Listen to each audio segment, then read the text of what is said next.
अरे अरे देखो तो कैसे बेड पर बैठकर हुक्म चला रही है महारानी। बहू ये ला, बहू वो ला, बहू ये कर, बहू वो कर।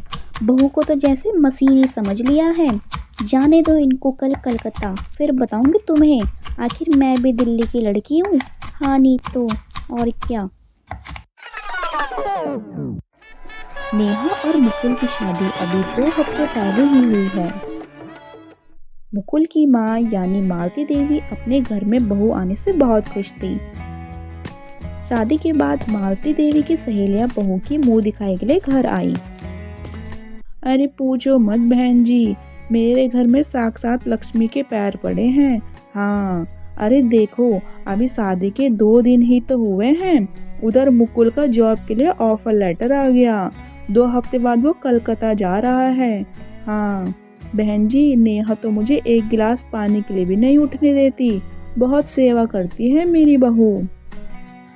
अरे वाह मालती बहन, ये तो बहुत अच्छी बात है। एक आपकी बहू और एक हमारी बहू, उससे तो भगवान ही बचाए बस। अरे मालती के तो भाग ही खुल गए, बहुत नसीब वाली है ये। मालती देवी ने अपनी बहू नेहा के अपनी सहेलियों के सामने जमकर तारीफ की, लेकिन उसे क्या पता था कि हाथी के खाने के दांत कुछ और दिखाने के कुछ और। 2 हफ्ते बाद आज वो दिन आ ही गया जब मुकुल को जॉब के लिए कलकत्ता जाना है। सारी पैकिंग नेहा ने रात में कर दी थी। नेहा, मैं तुम्हारे ऊपर बहुत भरोसा करता हूँ। तुम माँ की सेवा बहुत अच्छे से करती हो। माँ भी इस बात से बहुत खुश है नेहा। मुझे लगता नहीं कि मुझे तुमसे कुछ कहने की जरूरत, पर मेरे पीछे माँ का ख्याल रखना प्लीज नेहा। अरे आपको चिंता करने की कोई जरूरत नहीं है। मम्मी जी मेरी भी तो माँ है और वो भी तो मुझे बेटी मानती है, कभी बहू जैसा ट्रीट नहीं करती। आप जाइए और कलकत्ता पहुंचकर मुझे फोन जरूर कर देना। मुकुल की फ्लाइट कोलकाता में लैंड होती है और वो सबसे पहले नेहा को फोन पर अपने पहुंच जाने की खबर देता है। मुकुल के जाते ही अगले दिन नेहा का रंग गिरगिट की तरह बदल जाता है। चलो मुकुल तो कलकत्ता पहुंच गया, अब इस बुढ़िया की अच्छे से खबर लूंगी। 2 हफ्ते से काम करा करा कर इसने मेरा वेट कम कर दिया। रोज देखो नए ऑर्डर पास करती रहती है, जैसे मैं बहू नहीं नौकरानी हूँ। तभी मालती देवी बहू नेहा को आवाज लगाती है। बहू, आज तो पालक सरसों का साग खाने का बड़ा मन हो रहा है। मेरे लिए एक कटोरी साग बना दोगी क्या? नेहा बेडरूम में पहुंच जाती है। क्यों, मैं क्या नौकर हूँ इस घर की? जब देखो ऑर्डर, बहू ये कर दे, बहू वो कर दे, बहू ये ला, बहू वो ला।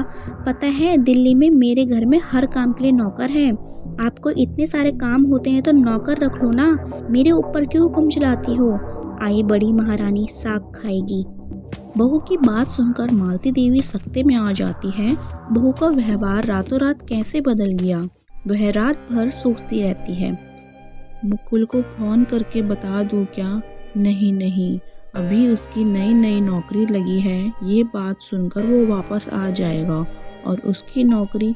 नहीं नहीं, मैं उसको कुछ नहीं बताऊंगी।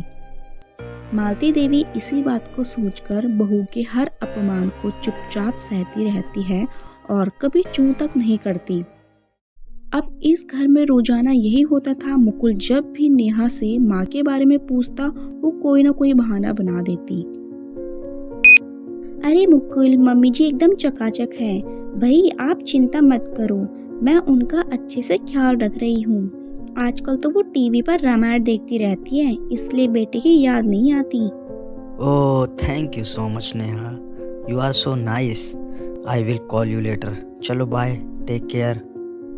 धीरे धीरे दिन ऐसे ही गुजरने लगते हैं और सही देखभाल नहीं होने की वजह से मालती देवी की सेहत गिर जाती है। वो पहले से कमजोर हो जाती है। अब वो बेड पर पड़ी रहती है और उससे जितना बन पाता है उतना काम खुद से करने लगती है। तभी एक दिन नेहा के मायके से उसकी माँ कांता देवी का फोन आता है। अरे माँ, आप आंखों का ऑपरेशन करवाकर कुछ दिन मेरे पास ही रहो, वहाँ कौन आपकी देखभाल करेगा? ठीक है, आप कल ही यहाँ आ जाओ। अगले दिन अपनी आंखों का ऑपरेशन करवाने के बाद कांता देवी बेटी नेहा के घर आकर रहने लगती है। अरे नेहा, तेरी सास इतनी कमजोर कैसे हो गई? तू इनका ठीक से ख्याल नहीं रखती क्या? अरे माँ, तुम उस बुढ़िया की चिंता मत करो।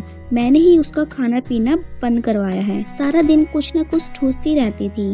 पता है माँ, शादी के बाद जब मैं इस घर में आई तो पहले से आदी हो गई थी। वो तो अब मैंने अपना ख्याल रखना शुरू किया है, तब जाकर थोड़ी फिट हुई हूँ। और अब इस बुढ़िया की अकल ठिकाने लगा दी आपकी बेटी ने। तुम ये सब छोड़ो माँ, 9 बज गए हैं, मेरा फेवरेट सीरियल शुरू होने वाला है। चलो मेरे रूम में चलकर सीरियल देखते हैं। लेकिन बेटी। लेकिन वेकिन कुछ नहीं, चलो ना माँ। नेहा की बात सुनकर कांता देवी बहुत अचंभे में पड़ जाती है और रात को सोते समय मन ही मन ये बात सोचती रहती है। मैंने तो अपनी बेटी को कभी ऐसे संस्कार नहीं दिए। हमेशा अपने सास ससुर की खूब सेवा की और उन्हीं के आशीर्वाद से नेहा को इतनी अच्छी परवरिश मिली। और अब मेरी बेटी अपनी सास के साथ इतना बड़ा पाप कैसे कर रही है? मुझे कुछ करना होगा। अपनी सास के साथ इतना बुरा बर्ताव करने के बाद भी नेहा का पेट नहीं भरता और एक दिन मालती देवी नेहा को आवाज लगाती है। बहू, मेरे से बेड से उठा नहीं जा रहा। तू नहाने के लिए थोड़ा गर्म पानी कर देगी क्या? नेहा अपने कमरे में अपना फेवरेट सीरियल देख रही होती है। ओफो, इस बुढ़िया के साथ इतना सब कुछ कर लिया लेकिन अब भी इसकी अकल ठिकाने नहीं आई। मुझे डिस्टर्ब कर रही है, वो भी फेवरेट सीरियल देखते टाइम। अब देखो कैसे इसका फाइनल गेम बजाती हूँ मैं। नेहा गुस्से से उठकर बाथरूम में जाती है और पानी का गीजर ऑन कर देती है और फिर किचन में जाकर सरसों के तेल का बॉटल लाती है और उस बॉटल के तेल को बाथरूम के फर्श पर गिरा देती है और अपने रूम में वापस जाकर सीरियल देखने लगती है। अब आएगा खेल का असली मजा। बुढ़िया, आज तो तू गई काम से। हा हा हा। थोड़ी देर बाद कांता देवी को मंदिर जाना होता है, इसलिए वो नहाने के लिए जल्दी जल्दी बाथरूम में घुस जाती है और जैसे ही उसके कदम फर्श पर पड़ते हैं और वो बहुत जोर से फिसलकर गिर जाती है। हाय राम, मैं तो गिर गई। हाय राम, मेरी कमर टूट गई। ये बाथरूम में तेल किसने गिराया था नेहा? नेहा दौड़कर बाथरूम में आती है और अपनी माँ को फर्श पर गिरा देखकर हैरान हो जाती है। उसकी माँ से उठा नहीं जाता। नेहा जैसे तैसे उठाकर उन्हें हॉस्पिटल ले जाती है और उनके पैर की हड्डी टूट जाती है। कांता देवी अपनी बेटी को पास बुलाकर कहती है, बेटी, मैंने कभी अपने सास ससुर यानी तेरे दादा दादी के साथ बुरा व्यवहार नहीं किया, लेकिन तेरे घर में आकर मुझे धिक्कार होने लगा है कि तू मेरी बेटी है।